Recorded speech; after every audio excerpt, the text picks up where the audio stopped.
lumapit, at uminom. Pag-aralan po natin ito. Ang mga pangunahing talata na ating tatalakayin ay mula sa John chapter 7, verse 37 hanggang 39. Ang mga salinang Biblia na atin pong gagamitin sa Tagalog po ay ang Bagong Biblia at sa English ay New King James Version. Ang pag-aaral po natin ngayon, isang makapangyarihang paanyaya ng Panginoong Hesus mismo.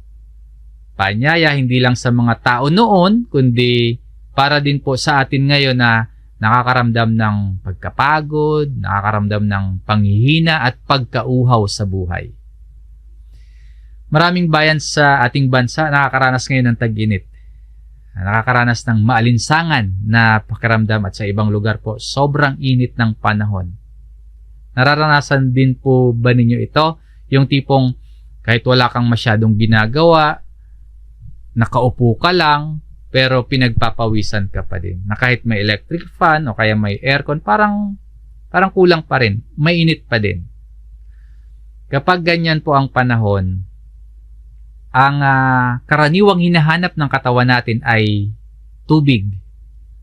Isang presko, malamig na inuming tubig na naghatid sa atin ng instant relief o kaya kaginhawahan ng pakiramdam na kapag dumalo yung lamig ng tubig, nawawala yung panunuyo ng ating lalamunan. Nare-rehydrate yung ating katawan at nakakaramdam tayo ng cooling effect o kaya nagpapababa ng temperatura ng ating katawan. At nakakatulong din po na magising yung ating pakiramdam, mawala saglit yung ating pagod.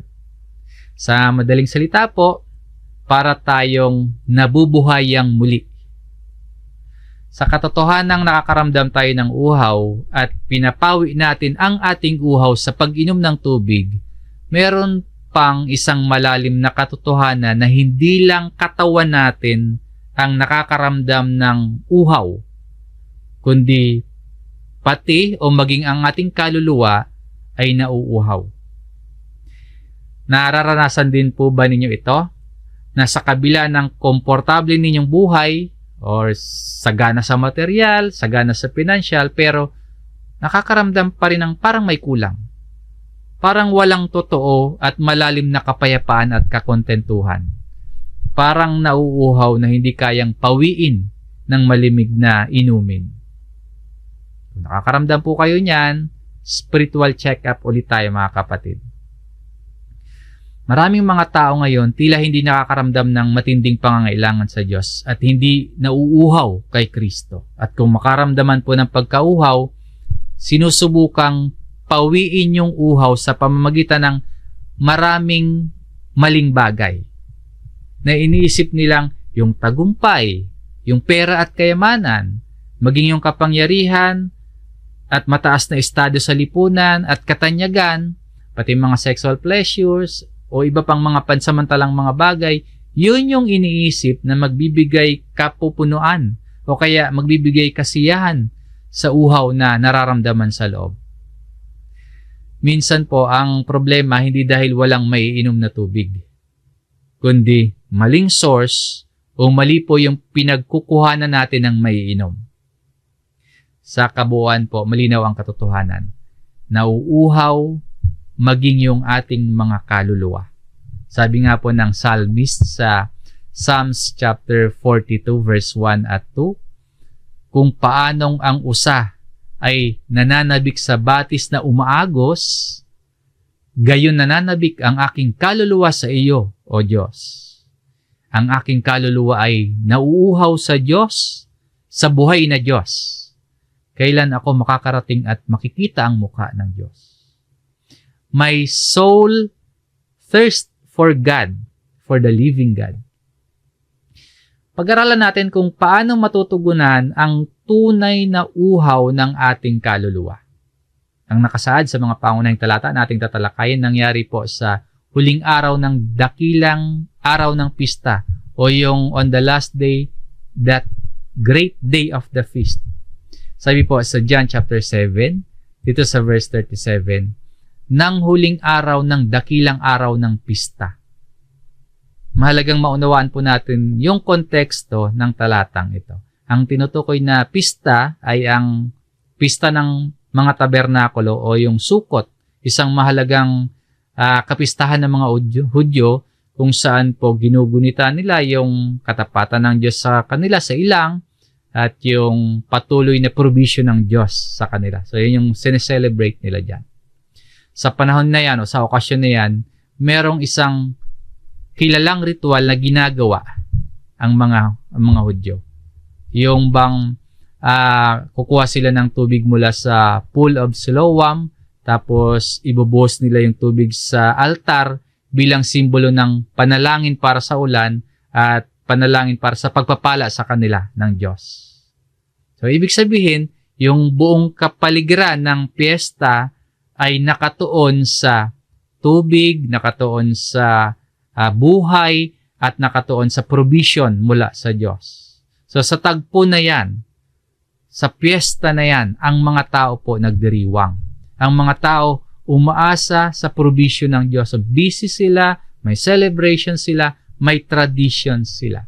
Sa tagpo po na yan, may paanyaya ang Panginoong Hesus. Isang makapangyarihan at isang seryosong paanyaya sa buhay, sa tunay na kasiyahan at kakontentuhan, at sa walang hanggang kasapatan sa piling ng Diyos sa pamamagitan ni Hesus. Gaano kaseryoso yung invitation ni Hesus sa mga tao? Pansinin po ninyo ang tagpo dito na sa mismong pagdiriwang nila, piyesta nila, sa mismong kasagsagan ng panrelihiyong selebrasyon nila, ganito po yung ginawa ni Hesus. Si Hesus ay tumayo at sumigaw na nagsasabi, Jesus stood and cried out. Si Hesus ay tumayo at malakas na sinabi. Jesus stood and said in a loud voice. So, tumayo si Hesus, nagsalita ng malakas. Yan po ang ginawa ng Panginoong Hesus sa tagpong may pagdiriwang, may celebrations, may piyesta. Pagpapakita ng seryoso at malakas na imbitasyon para sa lahat. So, may invitation ang Panginoong Hesus, pero may kondisyon. Kailangan muna nating kilalanin na tayo ay nauuhaw. That our soul thirst for God. Kailangan muna nating kilalanin na ang ating kaluluwa ay nauuhaw sa Diyos, sa buhay na Diyos. Yan po yung kondisyon. Ang unang punto ng ating aralin, ang kalagayan ng tao. Ang sino mang nauuhaw. Muli, ang uhaw po dito, hindi sa pisikal lang, kundi sa espiritual na kalagayan ng tao. Sa tagpo po ng Panginoong Hesus, ganito yung malakas na sinabi ng Panginoon. Tuloy natin sa yung basa sa verse 37. Kung ang sino man, if anyone, ibig sabihin, yung spiritual na uhaw na pinag-uusapan natin dito, maaari palang maranasan ng lahat. Maaring maranasan ng sino man sa atin. Kung ikaw man po ay mayaman, kung ikaw man ay mahirap, kung ikaw man ay bata sa ngayon or may edad na, lahat tayo maaring makaramdam ng tila vacuum o kaya puwang sa puso na naghahanap ng magpupuno o naghahanap ng kasiyahan o kasapatan. So kung ang sino man ay nauuhaw, maaring uhaw sa tunay na kapayapaan o kaya uhaw sa kapatawaran ng kasalanan o kaya uhaw sa tunay na kahulugan at layunin ng buhay or maaari ding uhaw sa presensya ng Diyos. Kung ang sino man ay nauuhaw, alin man sa pagkauhaw, isa man doon o lahat man sa mga yun yung inner emptiness na meron tayo na hindi agad natin nauunawaan at hindi natin agad maipaliwanag pero totoong nararamdaman at totoong maaring maramdaman ng sino man sa atin. Kung nakakaramdam ka ng pagod sa loob, kung nakakaramdam ka ng lungkot sa loob o kakulangan sa loob, yun bang parang hindi ka nasasatisfy o kaya pakiramdam mo parang may kulang. Kahit okay naman yung buhay mo, parang may puwang, parang may hinahanap yung puso mo. Maaring sign po yan ng pagkauhaw. So, wag mong i-ignore. Maaring sign yan ng pagkauhaw. Wag mong babaliwalain o kaya palitan ng mga pansamantalang bagay na akalain mo yung mga pansamantalang bagay na yon ay yun ang pupuno sa mga kakulangan o kaya yun yung papawi sa panloob na pagkauhaw mo. Again, spiritual check-up. May paanyaya sa iyo ang Panginoong Hesus. Paalala din po na hindi lahat ng tao nakakaramdam agad ng uhaw dahil yung iba po nasanay ng mamuhay sa kasalanan. Nasanay ng mamuhay na malayo sa Diyos. Nasanay na sa pag-aaliw ng sanlibutan o kaya nasanay na sa maraming pinagkakaabalahan sa buhay. Hindi nararamdaman na nauuhaw. Pero ang totoo, kahit hindi maamin, lahat po ay may uhaw sa loob. Bakit tayo nauuhaw? Dahil tayo po ay nilikha para sa Diyos. At kapag wala ang Diyos sa buhay natin, may kulang, may puwang. May pakiramdam ng kakulangan. May uhaw at hindi ito kayang punuin o pawiin ng mundo o ng mga bagay dito sa sanlibutan.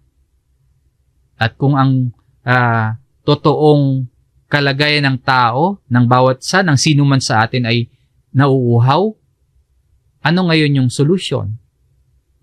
Kung ang sino man sa atin ay totoong makakaramdam at nakakaramdam ng pagkauhaw, kanino tayo dapat lumapit at ano ang dapat nating gawin? Sa kasunod na punto po o bahagi ng sinabi ng Panginoong Hesus, ang paanyaya ni Kristo, lumapit at uminom. So, malinaw po yung solution sa pagkauhaw natin. Ang Panginoong Hesus nagbigay ng malinaw din, direkta at personal na paanyaya. Isang invitation na hindi komplikado. Isang paanyaya na abot kamay ng sinuman sa atin. Abot kamay ng bawat isa sa atin. Pakinggan po natin ang malakas na sinasabi ni Jesus mula sa ating main verse. Lumapit siya. Kung ang sinuman ay nauuhaw, lumapit siya. Pumarito, come. Hindi sinabi ni Jesus na, o dyan ka lang, nauuhaw ka, standby ka lang, huwag kang gagalaw. O kaya ayusin mo muna yung sarili mo. Maging karapat-dapat ka muna bago lumapit. Hindi ganon. Dahil ang sabi po dito, let Him come. Ito yung dapat din nating makita. Merong kang responsibility. Kailangan yung personal mong desisyon. Hindi kusang nangyayari na mawawala na lang bigla yung uhaw mo. Kailangan mong tumugon sa paanyaya ni Jesus. Kung ang sitwasyon, nauuhaw ka, tapos may tubig sa harap mo, may tubig inumin, kailangan mong lumapit para makainom. Kasi gaano man kadami yung tubig, gaano man yan kalinis, gaano man yan kalamig, gaano man yan kapresko, hindi yan kukusang mapupunta sa'yo, hindi yan kusang lalapit sa'yo yung tubig na yun. Bagamat nauna na inalok na uminom ka, pero hindi kusang lalapit yan. Kailangan mong magdesisyon. Kailangan mong tumugon sa paanyaya na uminom. So mga kapatid, lumalapit ba tayo kay Kristo? Diba nag-spiritual check-up tayo?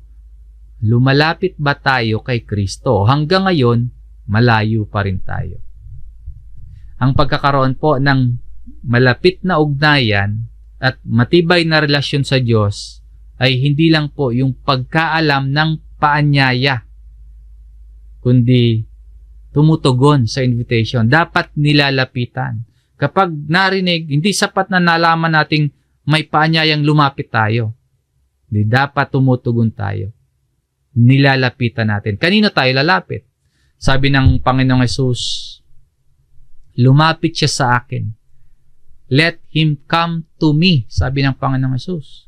So, tamang direksyon, tamang landas, tamang daan, tamang pintuan.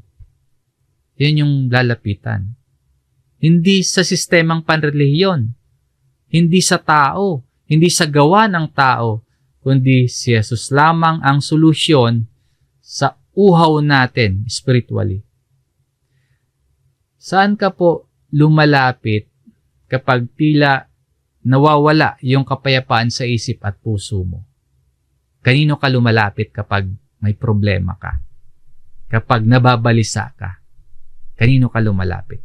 Kung hindi po kay Kristo, hindi ka masisiyahan. Kung hindi ka kay Kristo lumalapit, hindi ka makukontento. Sabi pa dito ng Panginoong Hesus, at uminom and drink.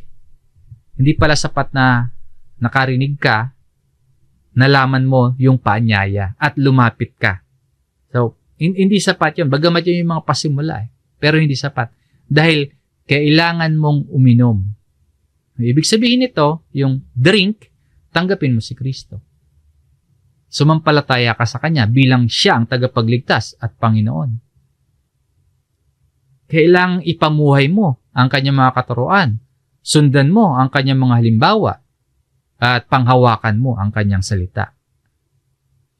So mga kapatid, kahit hawak mo na sa kamay mo yung tubig inumin, pero kung hindi mo pa din yan iniinom, mananatili pa din yung uhaw na nararamdaman mo. Ganyan din po sa Ebanghelyo at sa salita ng Diyos na ibinabahagi sa atin. Sa atin pong pagkaalam sa katotohanan, sa atin pong pagkaalam sa Ebanghelyo at sa salita ng Diyos, tatanggapin natin, isasabuhay natin yon. Hindi sapat na alam na natin, kundi kailangan nating magdesisyon. Ipamuhay natin. Sa talatang ito, ang paanyaya po, malinaw na bukas sa sinuman. Bukas kahit kanino. May invitation para sa lahat. Kaya lang po, hindi lahat kasi tumutugon eh. Ang iba ayaw lumapit. Narinig na nila may invitation ng Panginoong Hesus. Lumapit kayo. Lumapit siya. Yung iba ayaw lumapit. Kung lumapit naman, mali naman yung nilalapitan. At yung iba, kung lumapit naman, ayaw namang uminom. Kung may pagod sa loob natin, kung walang kapayapaan sa isip at puso natin, at kung tila may kulang sa puso natin, pakinggan natin, ang may paanyaya ang Panginoong Hesus. Lumapit siya sa akin at uminom. Huwag mo po itong isantabi. Huwag mong ipagpaliban. Bukas na lang. Yes, may invitation pa lang, Panginoong Hesus. Susunod na lang. Sa next week na lang. Next month na lang. Kaya sa next year na lang. Ang paanyaya po para sa lahat. At ito yung tamang panahon ng pagtugon. Ang ngayon. Dahil kung saan ka po umiinom, doon ka mabubuhay. Kung sino yung iniinom mo, siya ang magpupuno sa iyo. Ngayon mga kapatid, kung tayo ay lalapit at iinom, ano ang mangyayari sa atin? O ano ang resulta sa taong tumugon sa paanyaya ni Kristo? Ito yung katlong punto ng ating aralin. Ang pangako sa sumasampalataya. Dadaloy ang tubig na buhay. Matapos po nating makita ang kalagayan ng tao na nauuhaw at matapos nating marinig ang paanyaya ni Kristo na lumapit at uminom, ito po yung kasunod. Ano ang pangako sa sumasampalataya? Tuloy po natin yung verse 38 na po. Ang sumasampalataya sa akin, ang Panginoong Hesus, nagsasalita dito. Ang sumasampalataya sa Kanya. So may kondisyon. Malinaw, ang invitation po para sa lahat. Pero yung pangako, para lamang sa mga sumasampalataya. Ang Greek word po ng sumasampalataya ay pistio. To have faith. Kaya sa New King James Version, he who believes in me. Nagpapahiwatig ng isang patuloy na pagtitiwala, hindi isang beses na emosyon lang, kundi ito ay personal na pagpapasakop at pagkapit kay Kristo bilang Panginoon ng tuloy-tuloy habang nabubuhay. Hindi lang paniniwala sa isip, at pagkakaroon ng kaalaman tungkol kay Kristo, kundi ito ay pagtitiwala, yung sumasampalataya, ito ay pagsuko, ito ay pagdepende kay Jesus bilang Panginoon at tagapagligtas. Ito yung pananampalatayang may pagkilos. Pananampalatayang may katapatan at may pagpapasako. Ang sumasampalataya sa akin, gaya ng sinasabi ng kasulatan, binigyan din ni Jesus na yung pangakong ito hindi bago. Yung pangako dito nakaugat sa mga nasa matandang tipan, nasa Old Testament. Ipinapaalala nito sa atin na ang Diyos po ay tapat sa kanyang pangako. Ang buhay na ibinibigay ni Jesus ay katuparan ng plano ng Diyos mula pa noong una. Isang buhay na hindi lamang sapat, kundi sagana. Pagpapatuloy ng talata, mula sa kanyang puso. Sa original na teksto, ang salitang ginamit ay koilia.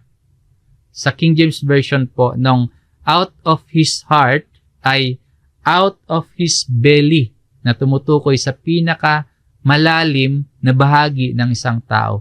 Yan yung inner being o yung kaloob-looban natin. So, hindi puso sa emosyonal na kahulugan, yung mula sa kanyang puso na binabanggit sa talatang ito. Hindi sa emosyonal na kahulugan. Hindi lang basta damdamin, kundi sumasaklaw sa buong pagkatao. Yan yung ibig sabihin ng mula sa kanyang puso. Out of his heart. Sumasaklaw sa buong pagkatao. Ibig pong sabihin, ang pagbabagong hatid ni Kristo, hindi lamang panlabas, hindi lang paimbabaw. Ang kagalakan at kapayapaang nagmumula sa loob, sa sentro ng ating pagkatao, doon nagmumula. Kaya, kung meron tayong kapayapaan at kagalakang mula sa kaloob-looban natin, hindi yan basta-basta maapektuhan ng mga panlabas na problema o kaya mga panlabas na sitwasyon sa ating buhay. So, hindi lang ito, pag yung sumasampalataya mula sa puso ay hindi lang ito pagpapakita na aktibo sa relihiyon o kaya hindi lang pakitang tao lang, kundi yung nakikitang pagbabago sa panlabas, nagsisimula sa panloob na pagbabago. Nagsisimula sa kaloob-looban. Bumubukal mula sa puso yung tunay na buhay na nakay Kristo. Yung buhay na nasa Panginoon, nagbibigay ng sariwang lakas, ng linis at sigla sa ating kaluluwa sa araw-araw. At sabi pa sa huling bahagi ng verse 38, ay dadaloy ang mga ilog ng tubig na buhay. Will flow, hindi stagnant, no? Dadaloy, hindi natitigilan, kundi tuloy-tuloy. Will flow rivers, mga ilog, plural, hindi kakaunti, yung dadaloy. Hindi gapatak, kundi sagana yung dadaloy. Ang panibagong buhay na galing sa Diyos, nagbibigay buhay din po sa iba. Hindi hihinto sa'yo, hindi titigil. At ang ilog na umagos, nagbibigay buhay sa bawat daraanan yan. Ganun din yan sa ating buhay Kristiyano. Dapat hindi stagnant. Dapat yung buhay Kristiyano natin may pag-agos. So, kung susuriin po natin ang ating mga sarili, nagiging pagpapala din ba tayo sa iba? Nakaka-impluwensya ba sa iba na nakikita nila si Kristo sa paraan ng pamumuhay natin? Kasi po, kung sakaling walang flow sa buhay natin, kung walang daloy, kung walang agos, pag-isipan natin ito, baka walang tunay na source sa loob natin. Dahil ang pangako dito, malinaw, ang sumasampalataya kay Jesus. Mula sa kanyang puso ay dadaloy ang mga ilog ng tubig na buhay. Kaya po, huwag tayong maging stagnant na attendance lang yung habol natin sa mga pagtitipon, na marami lang tayong napapakinggan at marami lang tayong nalalaman. Hindi lang yon. Hindi hihinto doon, kundi ang sumasampalataya po kay Kristo ay yung puso po binago at yung buhay ay umaapaw na nagiging daluyan ng pagpapala. Dadaloy ang mga ilog ng tubig na buhay. Ngayon po, ano yung pinagmumulan ng tubig na buhay na binabanggit dito or sinasabi sa talatang ito? Ito yung kasunod na punto sa ating aralin. Ang nagbibigay ng buhay, ang banal na espiritu. Saan nanggagaling yung tubig na buhay na tinutukoy sa ating main verse na pinag-aaralan? Ano yung pinagmumulan ng pagbabago sa buhay ng isang mananampalataya? Sa verse 39, ngunit ito'y sinasabi niya tungkol sa espiritu. Ang tubig na buhay o living water na binabanggit ni Jesus sa talatang, mga naunang talatang ating binasa, ay hindi literal na tubig o material na bagay, kundi tumutukoy pala sa banal na espiritu. Ang espiritu po ang nagbibigay ng bagong buhay o regeneration. Hindi po ito buhay sa pasimula, yung katulad sa paglikha sa pasimula, hindi po ganong pagbibigay ng buhay. Kung ang kaisipan dito, ang espiritu ang nagbibigay buhay, yung buhay na tinutukoy dito ay yung buhay natin ngayon, yung pangkasalukuyang buhay. May pagbabago sa puso natin, kaya regeneration, nagbibigay bagong buhay, nare-rehydrate, nagpapalakas, nagpapabanal, kumikilos at nagkakaroon ng bunga. Yan po yung pagbibigay ng buhay ng banal na espiritu. Ang buhay na ibinibigay ng espiritu, bagong kalikasan mula sa Diyos, bagong identity. Mula sa pagiging patay sa kasalanan, tayo ngayon ay ginagawang buhay sa harapan ng Diyos. Meaning po, kung may tunay na pagbabago sa ating buhay, hindi ito dahil sa sarili nating pagsisikap lamang.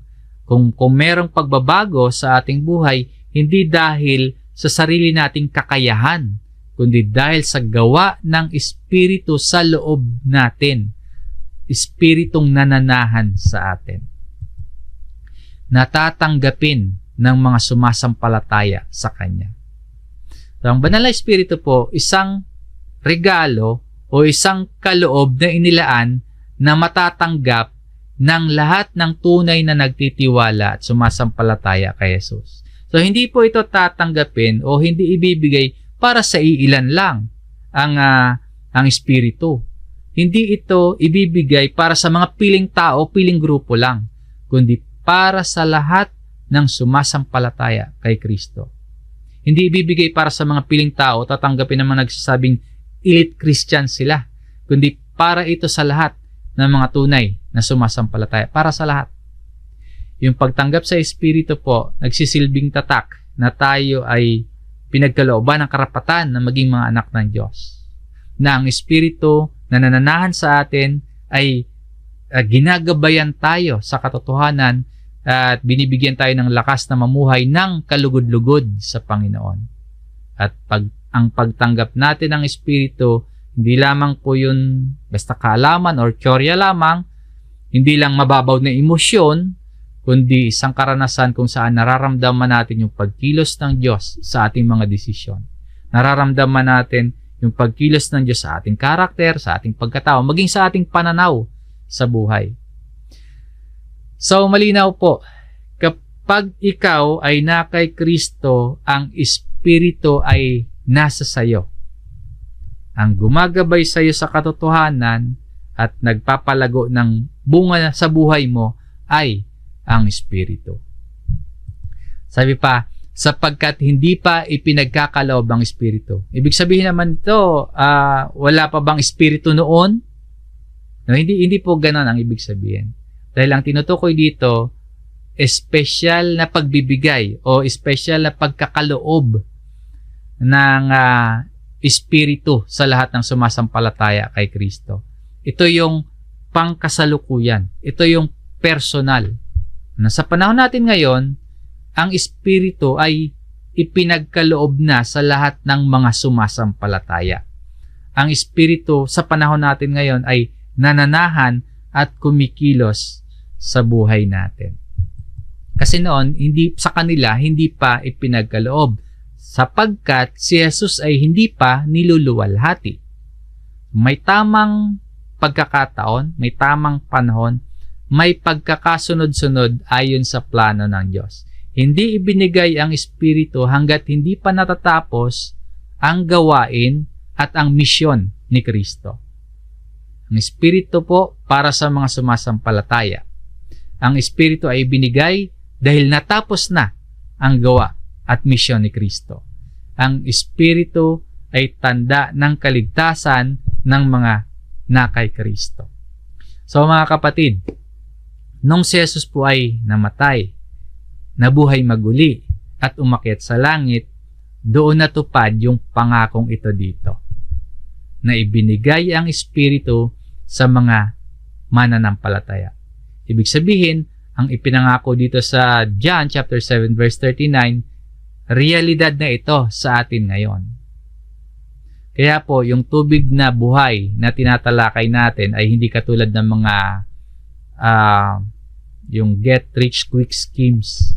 Hindi po yan tungkol sa material na kasaganaan na ipinapangako ng mundo o kaya ipinandadaya ng sanlibutan. Kundi, ang buhay na ibinibigay ng Espiritu, higit po sa pera, higit sa kayamanan.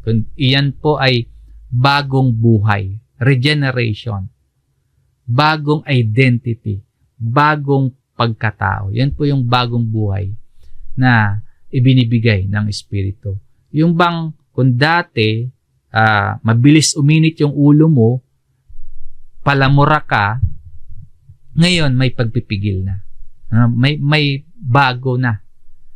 Yung dating makasarili, ngayon marunong nang magsakripisyo. Nagmamalasakit na sa iba. Yung kung dati puno ka ng takot, puno ka ng pag-aalala, ngayon may kapayapaan na. Kung dati mapagmataas ka, ngayon nagpapakumbaba na. Ito yung tunay na saganang buhay. Isang buhay na may bunga ng Espiritu. Hindi ito manggagaling sa labas, kundi umaagos mula sa loob dahil sa biyaya ng Diyos. Umaagos na tulad ng ilog, may buhay. Umaagos tulad ng ilog, nagpapatuloy. Sa mga talata pong ito, yung John chapter 7 verse 37 hanggang verse 39, makikita natin yung katotohanan na lahat tayo nauuhaw. At walang makakapuno, walang makakapawi ng ating uhaw, kundi si Kristo. At natutunan nating may paanyaya, may invitation. Lumapit, isang desisyon, hindi aksidente, may gagawin ka. Uminom, personal itong pagtanggap. Hindi sapat yung pagkalapit. Kailangan mo palang angkinin, kailangan mong lunukin, kailangan mong isabuhay. Sumampalataya ka. At ang resulta ng ating pagtugon sa invitation na ito ng Panginoon, mapupuno yung puso natin. Aapaw, magiging daluyan din tayo ng pagpapala ng Diyos patungo sa iba. So sa loob, manggagaling sa inner being natin. Mga kapatid, kung ikaw ay nauuhaw, lumapit at uminom ka kay Jesus. Kung ang sitwasyon mo ay tila walang kasiguraduhan, sumampalataya ka. Magpasakop ka sa Panginoon. Huwag lang tayong makinig. Tumugon tayo. Mag-response tayo. Huwag manatiling uhaw. Huwag nating tiisin yung spiritual na uhaw. Huwag nating baliwalain, kundi lumapit sa Panginoon at uminom. At huwag lang tayong tagatanggap. Huwag lang tayong palaging tagatanggap na lamang, kundi maging daluyan din tayo ng pagpapala ng Diyos. Ang lumalapit kay Kristo hindi na mauuhaw at ang umiinom sa Kanya ay magiging ilog ng buhay sa iba. Muli po, huling paalala mga kapatid sa ating pagtatapos. May paanyaya. Hindi pwedeng wala kang ginagawa habang nakakaramdam ka ng pagkauhaw. May paanyaya at may gagawin kang desisyon. Lumapit ka, uminom ka, sumampalataya ka kay Jesus. Ang katotohanan ng salita ng Diyos na sa atin po ngayon ay naipahayag. Ito ay hindi para marinig lamang, kundi ito ay para ating paniwalaan, isabuhay at sundin. Ang mga may pandinig ay makinig. Hanggang dito po ang ating aralin. Maraming salamat po muli mga kapatid. Tayo po ay manalangin.